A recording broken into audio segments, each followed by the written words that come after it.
I veliki pozdrav svima ljudi, ovdje Master s YouTube-a. Danas pokazujem vam moj drugi tutorial. Kako skinuti Counter-Strike 1.6. Pre početka videa molim vas da se subscribe, da se subate na moj kanal i da bacite jedan like. To mi mnogo znači, a to je vama jako lako, samo u jedne sekunde. Evo sačekat ću vas malo. Kako ste vi? Dobro. 100% sam.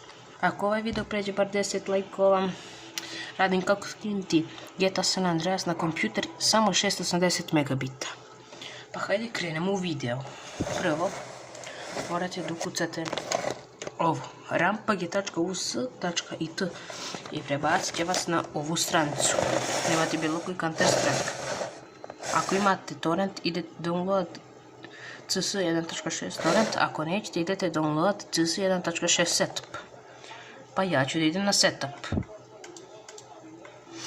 I onda sačekajte da vam se naravno skine. Pošto ja ću ga sad otkazati i sad ću vam pokazati ovo ovdje. Sačekajte samo. Ko je tražio ovo? Ne, bar nisam ja.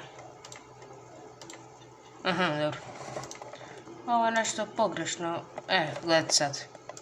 Kad vam se skine, pošto je išao ovako, idete ako uđete u to i ovo će vam pisati. Ovako, gledajte. I vi morate da idete next. Posle toga idete ponovo start, idete yes i onda će vam se skidati.